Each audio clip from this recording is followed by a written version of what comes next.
one of the highest literary award given by Sahitya Academy. Surya Jodi Nami Ahe, Ei Nodiedi aru Gulapi Jamur Logno এই দুখন তাৰ notable work হয় আৰু third খন হৈছে কবিতা কবিতা সংকলনখনৰ কাৰণে তেখেতে সাহিত্য একাডেমি বঁটা লাভ কৰিবলৈ সক্ষম হৈছিল নীলমণি ফুকনৰ পাছত জ্ঞানপীঠ এৱাৰ্ড ভাৰতবৰ্ষৰ কোনজন সাহিত্যিকে পাইছিল জাপানিজ আৰু ইউৰোপিয়ান পোয়েট্ৰি অসমীয়াত অনুবাদ কৰা তেওঁ এজন অন্যান্য ব্যক্তি আছিল হিন্দী ভাষাত লিখি এতিয়ালৈকে বেছি সংখ্যক সাহিত্যিকে জ্ঞানপীঠ বঁটা লাভ কৰিবলৈ সক্ষম হৈছে hello' everyone welcome to majestic academy YouTube channel আৰু আজি আমি যেহেতু প্ৰায় 3-4 মাহ আগতে এটা আসাম পাৰ্সোনালিটি সেগমেন্টৰ ভিডিও সিৰিজ এটা স্টাৰ্ট কৰিছিলো সো আজি এটা নতুন ভিডিও লৈ আহিছো কাৰণ আমাৰ সন্মুখত যেহেতু অসম ষ্টেট গভৰ্ণমেণ্টৰ বিভিন্ন পৰীক্ষাসমূহ খুব সোনকালে অনুষ্ঠিত হ'ব আৰু এপিএসসি ৰ প্ৰিলিমছৰ কাৰণে নোটিফিকেশন এপিএসসি অলৰেডি উলিয়াইছে টেন্টেটিভ ডেট তেওঁলোকে দি দিছে গতিকে অসম গভৰ্ণমেণ্টৰ যিকোনো পৰীক্ষাৰ পইণ্ট অফ ভিউৰ পৰা লাগে হেয়া এপিএসসি হওক নাইবা গ্ৰেড 2 গ্ৰেড 3 বা গ্ৰেড 4 এক্সামে নহওক কিয় এইখিনি বহুত সেই আমাৰ পাৰ্সোনালিটি সেগমেন্টটো বহুত বেছি ইম্পৰ্টেন্ট হয় বিকজ আমি আগতে দেখাইছো যে যিকিজন পাৰ্সোনালিটিৰ ভিডিও অলৰেডি বনোৱা গৈছে তেওঁলোকৰ বিষয়ে বিভিন্ন ষ্টেট গভৰ্ণমেণ্টৰ এক্সাম খিনিত তেওঁলোকৰ বিষয়ে প্ৰশ্নসমূহ অলৰেডি সোধা হৈছে আৰু মই ভাবো যে আজি যিজন পাৰ্সোনালিটিৰ বিষয়ে আলোচনা কৰিম তেখেত মেইনছৰ পাৰ্সপেক্টিভৰ পৰা ইম্পৰ্টেন্ট হয় কাৰণ সমসাময়িক সময়ত তেখেতৰ চৰ্চা খুবেই বৃদ্ধি পাইছে আৰু সেই কাৰণে মই ভাবিছো যে তেখেতৰ বিষয়ে হয়তো আমি প্ৰশ্ন আহি থকা যিবিলাক অনাগত পৰীক্ষা আছে সেই পৰীক্ষাসমূহত দেখিবলৈ পাম তেওঁ আন কোনো নহয় তেওঁ আছে নীলমণি ফুকন বা নীলমণি ফুকন জুনিয়ৰ বুলি যাক কোৱা হয় এজন আছে ককা নীলমণি ফুকন বা নীলমণি ফুকন সিনিয়ৰ আৰু এওঁ হৈছে Nilmani Phukan junior right so দেৰি নকৰি তেখেতৰ বিষয়ে আমি অলপ চাই লওঁ তেখেতৰ জন্ম 1933 হৈছিল দেৰগাঁৱৰ গোলাঘাট ডিস্ট্ৰিক্টৰ যি দেৰগাঁও অঞ্চল আছে সেই দেৰগাঁৱতে তেওঁৰ জন্ম হৈছিল আৰু 10 সেপ্টেম্বৰ 1933 চনত তেওঁৰ জন্ম হৈছিল and he was he is an Indian poet in Assamese language and N academic তো তেওঁ বিশেষকৈ আমাৰ অসমীয়া ভাষা সাহিত্যৰ লগতে জড়িত আছে সেইটো কথা আমি সকলোৱে জানো ৰাইট হিজ নোটেবল ওয়াৰ্কস কি আছে ইয়াতে ইন্ট্ৰোডাকশন পাৰ্টত মই দি থৈছো এখন খুবেই বেছি ইম্পৰ্টেন্ট সেইখন হ'ল সূৰ্য হেনো নামি আহে এই নদীয়েদি সূৰ্য হেনো নামি আহে এই নদীয়েদি এখন তেখেতৰ ইম্পৰ্টেন্ট এখন ওয়াৰ্ক হয় ৰাইট তাৰ লগতে গোলাপী জামুৰ লগ্ন কি পালো এতিয়ালৈকে আমি সূৰ্য যদি নামি আহে এই নদীয়েদি আৰু গোলাপী জামুৰ লগ্ন এই দুখন তাৰ নোটেবল ওয়াৰ্ক হয় আৰু থাৰ্ড খন হৈছে কবিতাখন বহুত বেছি ইম্পৰ্টেন্ট হয় কিয় ইম্পৰ্টেন্ট হয় আমি নেক্সট পইণ্টত চালে গম পাম কিয় বিকজ হি ইয়াতে এটা পইণ্ট আছে he has won 56 Jnanpith award India's highest literacy award for the year 2020 and he was also awarded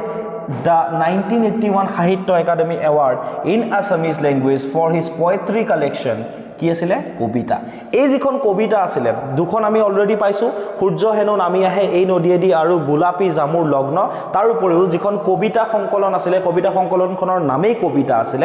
সেই কবিতাখনে 1981ত সাহিত্য একাডেমি বঁটা লাভ কৰিবলৈ সক্ষম হৈছিল সো এটো ইম্পৰ্টেন্ট পইণ্ট 1981ত তেখেতে সাহিত্য একাডেমি বঁটা লাভ কৰিবলৈ সক্ষম হৈছিল কোনখন কিতাপৰ কাৰণে সেইখন আছিল এখন পোয়েট্ৰি কালেকশন বা কবিতা সংকলন আছিল আৰু কবিতা সংকলনখনৰ কাৰণে তেখেতে সাহিত্য একাডেমি বঁটা লাভ কৰিবলৈ সক্ষম হৈছিল ওকে এনিৱেজ ইয়াতে এটা পইণ্ট আছে 56 জ্ঞানপীঠ এৱাৰ্ড তেওঁ লাভ কৰিবলৈ সক্ষম হৈছিল বুলি কোৱা আছে 56 সংখ্যক জ্ঞানপীঠ বঁটা কোনে লাভ কৰিছিল নীলমণি ফুকন জুনিয়ৰে কৰিছিল ন এটা ইকনে কোৱেশ্চন আহে কোৱেশ্চনটো হ'ল যে 57 জ্ঞানপীঠ এৱাৰ্ড কোনে পাইছিল হয়তো কোৱেশ্চনটো আহিব পাৰে বা ৰিসেন্টলি ষ্টেট গভৰ্ণমেণ্টৰ এক্সামত এটো সোধা গৈছে যে নীলমণি ফুকনৰ পাছত জ্ঞানপীঠ এৱাৰ্ড ভাৰতবৰ্ষৰ কোনজন সাহিত্যিকে পাইছিল He was Damodar Mozo.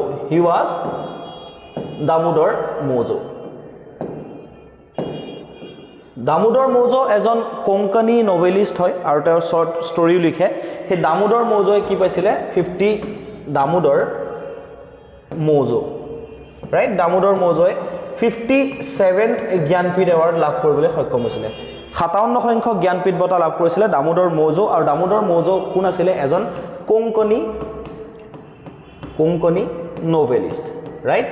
novelist Konkani novelist মানে কোঙ্কণ কোষ্ট অৰ্থাৎ তেওঁ গোৱাৰ এজন বাসিন্দা হয় গোৱাত বসবাস কৰে তেওঁ সাহিত্যিক হয় এগৰাকী যোনে নভেল লিখে তো কোঙ্কণী novelist দামোদৰ মোজোয়ে 57 সংখ্যক জ্ঞানপীঠ বঁটা লাভ কৰিবলৈ সক্ষম হৈছিল আৰু 56 সংখ্যক জ্ঞানপীঠ বঁটা লাভ কৰিছিল আমাৰ নীলমণি ফুকন জুনিয়ৰে ঠিক আছে গতিকে নীলমণি ফুকনৰ পাছত 2020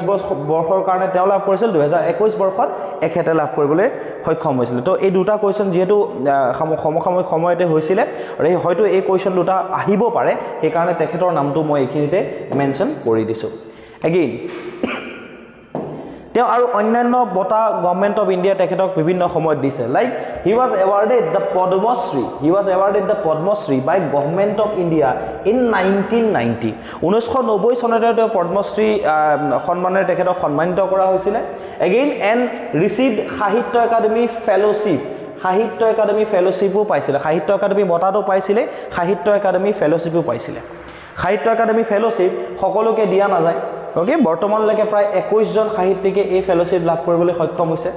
আৰু কোৱা হয় যে যিসকলে লাভ কৰে তেওঁলোকক কোৱা হয় যে ইণ্ডিয়াছ ইমৰ্টেল লিটাৰেচাৰ তেওঁলোকে প্ৰডিউচ কৰিছে বা তেওঁলোকক সেই স্থান দিয়া যায় গতিকে এতিয়ালৈকে প্ৰায় 21 জন সাহিত্যিকেহে সাহিত্য একাডেমী ফেলোশ্বিপ লাভ কৰিবলৈ সক্ষম হৈছে এটো one of the highest literary award given by Sahitya Akademi ঠিক আছে তো সবতছে বেছি ওপৰত যদি আমি চাবলৈ যাওঁ এৱাৰ্ডৰ কথা সাহিত্য একাডেমীয়ে দিয়া এটো হৈছে সাহিত্য একাডেমী ফেলোশ্বিপ সাহিত্য একাডেমী বঁটা কেতিয়া লাভ কৰিবলৈ সক্ষম হৈছিল 1981 চনত কি আছিল তেওঁৰ যিখন কবিতা সংকলন সেইখনৰ নাম কি আছিল কবিতা ঠিক আছে সো সাহিত্য একাডেমী বঁটাৰ কথা গম পালো 1981 1990 তেওঁ কি পাইছে পদ্মশ্ৰী পাইছে ৰাইট এগেইন তাৰ পৰৱৰ্তী পৰ্যায়ত তেওঁ সাহিত্য একাডেমী ফেলোশ্বিপ লাভ কৰিবলৈ সক্ষম হৈছে the highest literary honour in India given by Sahitya Akademi again India's national academy of letters in 2002 alright the next point তেখেতৰ আৰ্লি লাইফ আৰু এডুকেশ্যন মই অলৰেডি কৈছোঁ যে তেখেতৰ জন্ম গোলাঘাট জিলাৰ দেৰগাঁৱত ওকে তেওঁ 1933 চনত জন্ম 10 ছেপ্টেম্বৰ তাৰিখে গোলাঘাট জিলাৰ দেৰগাঁৱত তেওঁৰ জন্ম হৈছিলে he received his master degree in history from Guwahati university in 1961 1961 চনত তেখেতে মাষ্টাৰ ডিগ্ৰী সম্পন্ন কৰিছে মাষ্টাৰ ডিগ্ৰী কমপ্লিট কৰিছে although he had started writing poetry since 1950s তো তেওঁ 1950ৰ যি দশক সেই 1950ৰ দশকৰ পৰাই তেওঁ লিখা মেলা আৰম্ভ কৰিছিল সাহিত্য ৰচনা কৰা আৰম্ভ কৰিছিল আৰু 1961 চনত তেওঁ মাষ্টাৰ ডিগ্ৰী লাভ কৰিছিল গুৱাহাটী বিশ্ববিদ্যালয়ৰ পৰা কোনটো সাবজেক্টত হেতু আছিল হিষ্ট্ৰী ঠিক আছে সো এইখিনি কথা আমি মনত ৰাখিব লাগিব কাৰণ যদিহে মেইনছৰ এপিএসসি মেইনছ পাৰ্সপেক্টিভৰ পৰা যদি আমি লক্ষ্য কৰো তেওঁৰ বিষয়ে লিখিবলৈ আহিব পাৰে ৰাইট কেৰিয়াৰ কথা যদি ক'বলৈ যাওঁ কেৰিয়াৰ হিচাপত যদি তেওঁৰ কথা আমি আলোচনা কৰোঁ তেতিয়াহ'লে ইয়াত এটা পইণ্ট আছে he started his career as a lecturer at Arya Vidyapeeth college in Guwahati in 1964 তেওঁ প্ৰায় মাষ্টাৰ ডিগ্ৰী কৰাৰ 2-3 বছৰ পাছতেই তেখেতে লেকচাৰাৰ হিচাপে আৰ্য বিদ্যাপীঠ কলেজত জইন কৰিছিলে where he worked until his retirement in 1992 and he has also translated Japanese and European poetry into Assamese Japanese আৰু European poetry অসমীয়াত অনুবাদ কৰা তেওঁ এজন অন্যান্য ব্যক্তি আছিলে আৰু কোৱা হয় যে অসমীয়া লিটাৰেচাৰত মডাৰ্নিজমৰ যিটো ধাৰা মডাৰ্নিজম আধুনিকতাবাদ যিটো আছিলে সেই আধুনিকতাবাদ তেখেতে আনিবলৈ সক্ষম হৈছিলে ৰাইট সো এগেইন ইয়াতে মই ওপৰতো দিছিলো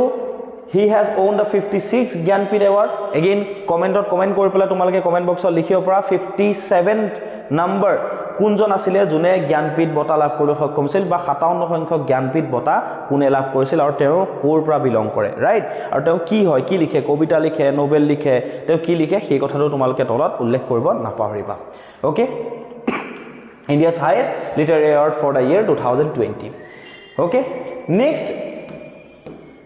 again already মই কৈছো যে তেওঁ পদ্মশ্ৰীটো দিছিলে তেখেতে সাহিত্য একাডেমী পাইছিল আৰু কি পাইছিল এবাৰ চাই লও he was also awarded the Assam Valley Literary Award in 1997 চনত তেখেতে Assam Valley Literary Award পাবলৈ সক্ষম হৈছিল and in 2002 he received the সাহিত্য একাডেমী ফেলোশ্বিপ মই যেটো কৈছিলো সাহিত্য একাডেমী ফেলোশ্বিপ কিমান চনত পাবলৈ সক্ষম হৈছিল 2002 চনত তেখেতে